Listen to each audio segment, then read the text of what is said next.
All right, what's up, guys? Welcome back to the channel. Welcome back to daily action figure reviews here on Economist Prime, and we have got another Real Ghostbusters vintage figure for you to check out today. One of my absolute personal favorites. This is Squisher from the Cooper Ghost line, released back in the late 80s, and these guys were cool. I actually have 2 out of the 3. I have Sludgebug and have Squisher. I am missing the Banshee, so maybe one day I could get to him. But let's take a look at Squisher here. Super cool. This guy sent me back a pretty penny. I think I paid about 60-70 bucks for this guy.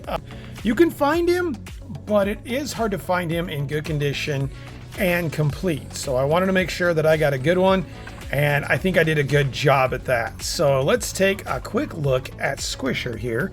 I will show you some imperfections that we have. The first one being the tooth here. Little bit, let's get in a little closer.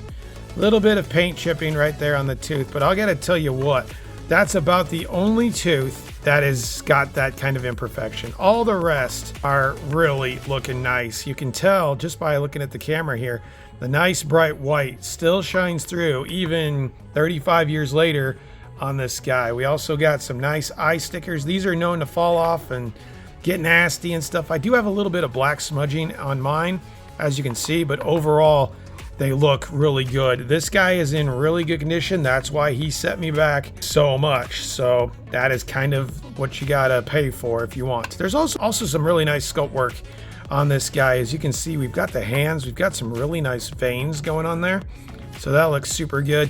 I also like kind of the reptilian veins and the reptilian type skin that he has down on his jaw. And of course, per usual with the Real Ghostbusters, we got a very textured tongue there, so that looks really cool as well. Coming up to the other side again, we've got some nice fingernails. Kind of wish those were white, but we're talking 35 years ago, so it is what it is. He's got some cool looking feet here too. They do kind of blend in. They're not really broken up in terms of being able to notice them really well. You got to kind of look for them, but as you can see, there is his foot, and this kind of is his jaw. Going to the back, we've got some reptilian look to it, along with some nice spikes that go along the back of his head and his back. He also has a tail. We'll show off that little play feature here in just a second. And then more reptilian type sculpting there on the back, and a really big nose up here too. So for the time, this is a really nicely sculpted figure, and I think it looks really good. Of course, the orange pops like crazy. One thing that is a little distracting is the big red tube in the back of his throat there. You can see that. The functionality with this is this guy is a Cooper Ghost. So essentially what you would do is you would take him, you would remove the top of him, you would fill this part here with slime, and then you would slowly put this part back on, and as you push down, the slime would come out his nose and the top of his mouth and slime a figure that you would insert here. To kind of capture the figure, you'd slip it all the way down, push down on the tail there, and it would kind of trap the figure there in his mouth. Obviously, I don't have 36-year-old ectoplasm, so we can't really show the play feature off, unfortunately. All right, let's bring in old Winston Zeddemore here. Let's see if we can get the play feature to work. You do need to kind of angle him back a little bit. The size difference is not overly huge, as you can tell here. So he is a little bit taller. I mean, he's got a couple inches on him, but these are 5-inch figures. So about 4, actually they're 4-inch figures. So Squisher, he's about, probably about 6 inches tall. So he's not overly huge, but the best way to do this is to basically just shove him in his mouth, and then you kind of push up and it traps him in there.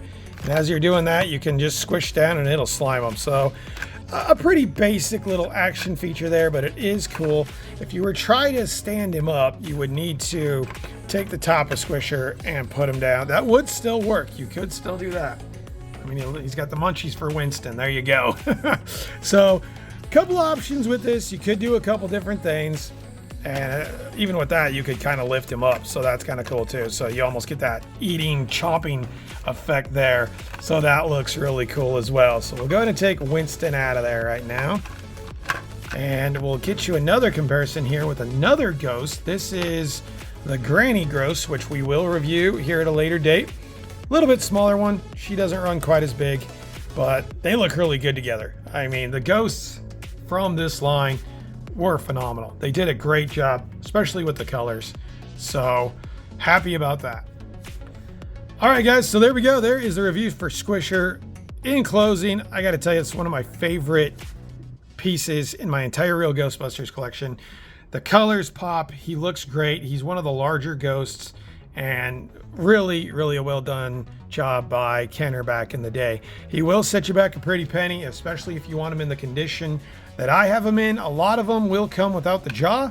So if you're okay with him coming without the jaw, it won't be as much, but expect to pay anywhere from $60 to $80 if you want to add this guy to your collection. This guy gets a 9 out of 10, easy rating. Hopefully, if you guys want one, you can find one for cheap. Hope you guys enjoyed the review. If you did, comment, like, subscribe. I will see you guys tomorrow on the next one.